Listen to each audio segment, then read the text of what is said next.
Assalamualaikum warahmatullahi wabarakatuh. Hai, welcome back to my channel. Sebelumnya perkenalkan dulu ya supaya kalian selalu ingat saya. Nama saya Jessica Novia Farhen dengan NIM 180301087. Saya dari kelas manajemen 5B Pagi. Saat ini saya berkuliah di Universitas Muhammadiyah Gresik.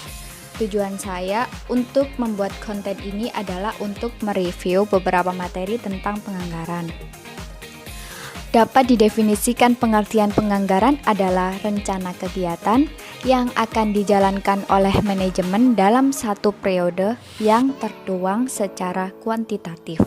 Sedangkan informasi yang dapat diperoleh dari anggaran diantaranya yaitu yang pertama, jumlah produk dan harga jualnya untuk tahun depan. Tujuan penyusunan anggaran sendiri yaitu ada 4. Yang pertama untuk perencanaan, yang kedua koordinasi, yang ketiga motivasi, dan yang keempat sebagai pengendalian. Kemudian untuk jenis anggaran sendiri ada 10. Namun yang saya review atau bahas di sini ada 4 bab. Yang pertama yaitu bab tentang anggaran penjualan, anggaran produksi, anggaran biaya produksi, dan yang terakhir yaitu anggaran beban operasi. Baik, saya akan memulai review bab yang pertama. Bab yang pertama yaitu tentang bab anggaran penjualan. Anggaran penjualan sendiri memiliki arti yang sangat luas atau bisa dideskripsikan secara luas, ada juga secara umum. Pengertian anggaran penjualan secara umum atau dari buku Catur Sasongko adalah anggaran yang disusun secara sistematis yang dinyatakan dalam satuan mata uang dari produk yang akan dijual pada periode tertentu. Pentingnya membuat anggaran penjualan pertama kali adalah alasannya yaitu karena anggaran penjualan akan mempengaruhi penyusunan anggaran produksi, anggaran biaya produksi, anggaran beban operasi, performa laba rugi, anggaran kas, dan lain-lain. Kemudian ada beberapa faktor yang mempengaruhi anggaran. Tentunya ada 2 faktor, di antaranya faktor internal, faktor eksternal. Faktor internal sendiri ada modal, kapasitas produksi, kebijakan perusahaan, dan yang terakhir tenaga kerja yang dimiliki. Kemudian untuk faktor eksternal yang mempengaruhi adalah keadaan pesaing perusahaan, posisi perusahaan di kalangan pesaing, tingkat penghasilan masyarakat, kebijakan pemerintah untuk memperkirakan penjualannya. Di dalam penyusunan anggaran penjualan sendiri, perusahaan mengharuskan untuk memperkirakan beberapa jumlah unit yang akan dijual dan harga jualnya dalam satu periode tertentu. Namun, ada beberapa metode untuk memperkirakan penjualan bisa menggunakan metode kuantitatif dan metode kualitatif. Untuk kebijakan perusahaan sendiri, terserah mau pakai metode yang mana. Sebagai contoh metode kuantitatif sebagai berikut. Metode rata-rata bergerak atau bisa disebut dengan moving average. Kemudian metode ini menggunakan sejumlah data dari masa lalu untuk memperoleh hasil di masa yang akan datang atau masa depan. Kemudian metode ini bermanfaat apabila dapat memastikan bahwa permintaan pasar akan tumbuh secara stabil untuk beberapa periode mendatang. Metode trend moment, ini metode yang kedua.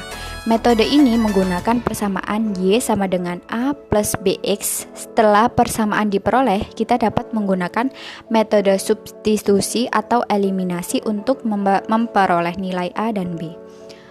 Yang ketiga, metode perkiraan asosiatif dalam kurung regresi dan analisis korelasi. Cara kerjanya yaitu mempertimbangkan beberapa variabel yang terkait dengan variabel produksi. Metode ini salah satu metode yang lebih baik dari time series, di mana kita memprediksi penjualan produk dan jasa perusahaan. Kemudian, untuk memprediksi penjualan produk dan jasa perusahaan, kita dapat menyusun persamaan regresi yang menghubungkan antara penjualan produk dan jasa perusahaan atau bisa disebut dengan variable dependent, atau lebih baik atau lebih banyak dari itu. Kemudian yang keempat, metode analisis industri. Metode analisis industri sendiri memiliki metode penjualan perusahaan yang dipengaruhi oleh pertumbuhan perusahaan.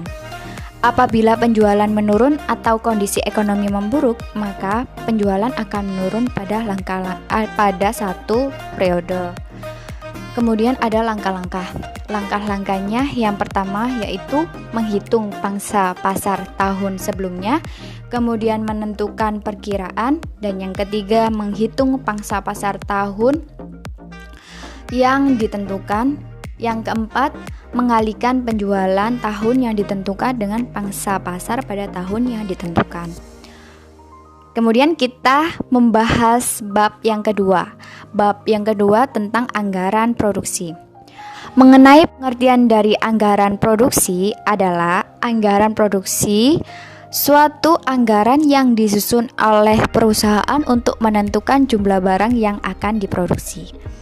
Anggaran diproduksi harus dibuat setelah menyusun anggaran penjualan, karena perusahaan harus menentukan barang jadi yang akan diproduksi.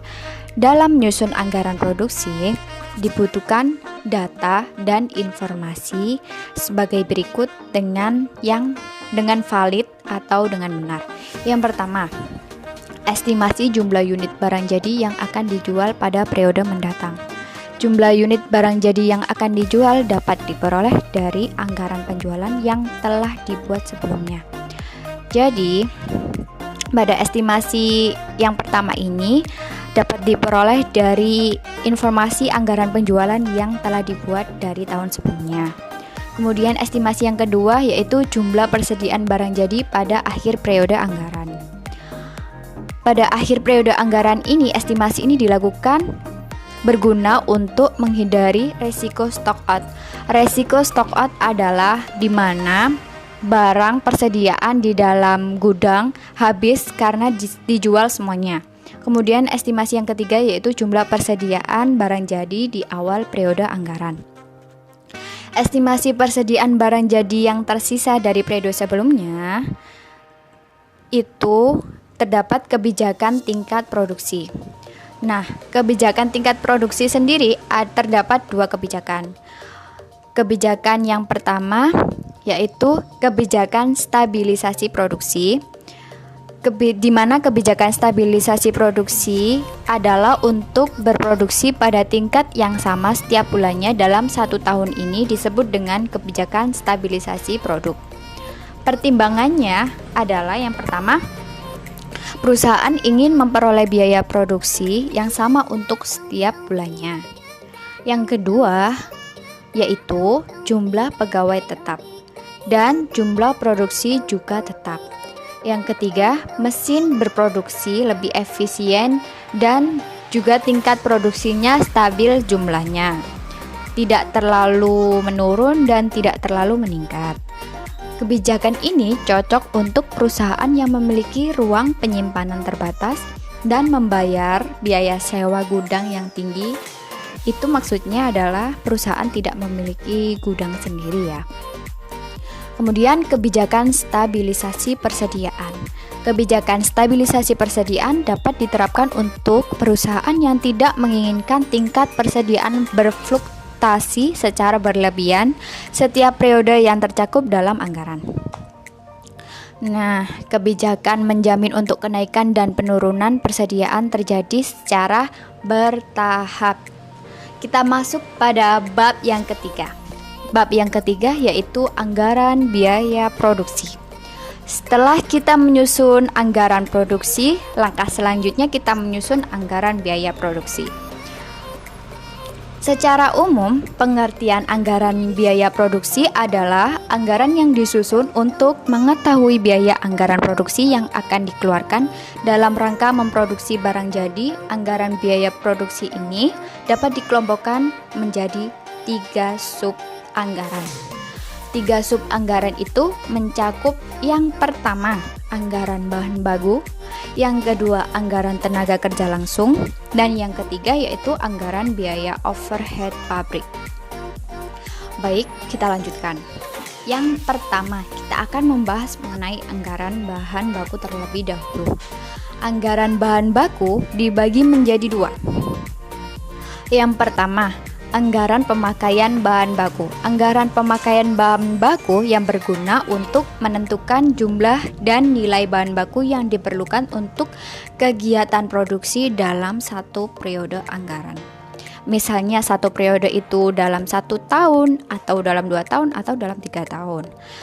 Kemudian anggaran pemakaian bahan baku yaitu menyajikan sebuah informasi tentang kualitas dan biaya bahan baku yang dikeluarkan untuk memproduksi barang jadi. Informasi tentang barang jadi yang akan diproduksi dapat dilihat dari anggaran produksi.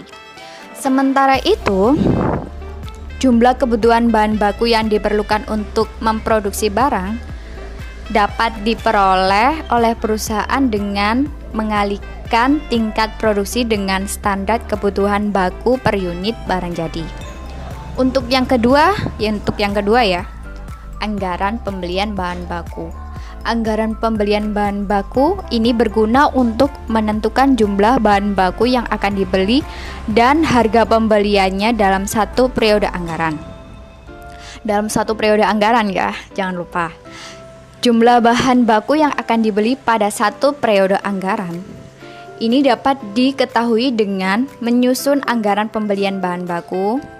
Kemudian jumlah bahan baku yang akan dibeli dapat diketahui setelah mempertimbangkan beberapa faktor. Beberapa faktor berikut. Yang pertama, ada jumlah bahan baku yang diperlukan untuk kegiatan produksi. Kemudian yang kedua, ada jumlah bahan baku yang ingin disimpan. Jumlah bahan baku yang ingin disimpan oleh perusahaan di akhir periode yang ketiga. Jumlah bahan baku yang tersedia di awal periode. Nah, selanjutnya ada anggaran tenaga kerja. Anggaran tenaga kerja ini juga termasuk dalam anggaran produksi. Setelah itu, anggaran tenaga kerja ini adalah karyawan yang langsung terlibat dalam kegiatan produksi barang dan jasa. Sedangkan tenaga kerja tidak langsung adalah karyawan yang tidak secara langsung terlibat dalam kegiatan produksi. Jadi, biaya yang dikeluarkan untuk membayar upah tenaga kerja langsung ini akan dimasukkan ke biaya tenaga kerja langsung. Biaya tenaga kerja langsung yang akan menjadi salah satu komponen dalam biaya produksi. Adapun untuk biaya tenaga kerja tidak langsung akan dimasukkan ke dalam biaya overhead produksi. Biaya tenaga kerja langsung, biaya overhead produksi, dan biaya bahan baku langsung adalah komponen dalam perhitungan total biaya produksi perusahaan, dan setiap tahunnya itu perusahaan manufaktur harus menyusun anggaran tenaga kerja langsung. Itu sudah pasti ya. Jadi setiap perusahaan itu wajib untuk melakukan penyusunan setiap anggaran. Nah, menyusun anggaran tenaga kerja langsung yang memperlihatkan jumlah jam tenaga kerja langsung yang diperlukan berikut upah per jam untuk produksi barang jadi dalam satu periode anggaran. Untuk selanjutnya, kita akan membahas anggaran biaya overhead produksi. Biaya overhead produksi memiliki pengertian yang sangat luas. Di antaranya yaitu seluruh biaya yang tidak terkait secara langsung dengan kegiatan produksi barang dan jasa yang termasuk dalam biaya overhead produksi itu apa aja sih? Ada biaya bahan baku tidak langsung, honor petugas pengawas, dan biaya listrik, biaya utilitas, dan lain-lain. Kemudian biaya overhead produksi dapat dikelompokkan dalam 3 kelompok. Di antaranya yaitu yang pertama, biaya variabel. Pengertian dari biaya variabel sendiri adalah biaya yang nilai keseluruhannya berubah-ubah seiring dengan perubahan yang terjadi pada cost. Cost sendiri artinya biaya ya. Nah, cost sendiri memiliki objek-objek sendiri. Objek-objek sendiri adalah unit produksi departemen atau aktivitas di mana biaya dihitung dan dikumpulkan jadi semakin tinggi. Dari biaya yang semakin tinggi itu jumlah cost objek, maka semakin tinggi biaya variabelnya. Kemudian yang kedua, biaya tetap. Biaya tetap maksud saya biaya yang nilai keseluruhannya tidak berubah-ubah seiring dengan perubahan pada cost objek sampai relevan range tertentu dalam konteks perusahaan manufaktur sendiri. Konteks perusahaan manufaktur sendiri adalah kapasitas produksinya. Misalnya, biaya tetap overhead adalah biaya penyusutan mesin produksi. Nah, seperti itu ya. Kemudian yang kedua, biaya semi variabel. Biaya semi variabel memiliki pengertian biaya yang memiliki komponen biaya tetap sekaligus komponen biaya variabel. Misalnya dalam biaya listrik adalah salah satu contohnya biaya semi variabel. Karena di dalam biaya listrik itu memiliki beberapa komponen dalam biaya tetap. Biaya tetap berupa biaya abonemen yang nilainya sama setiap bulannya, dan biaya variabel berupa biaya pemakaian listrik yang besar atau kecilnya tergantung pada jumlah kilowattnya ya. Kita masuk pada bab anggaran beban operasi. Anggaran beban operasi adalah anggaran beban yang dikeluarkan untuk kegiatan-kegiatan selain kegiatan produksi, kegiatan yang menjadi sumber pengeluaran beban operasi. Sumber pengeluaran beban operasi pada umumnya terbagi menjadi dua kelompok kegiatan, yaitu yang pertama kegiatan penjualan dan yang kedua yaitu kegiatan administrasi. Contoh kegiatan penjualannya adalah penerimaan order penjualan dan penerimaan barang dan jasa kepada pelanggan.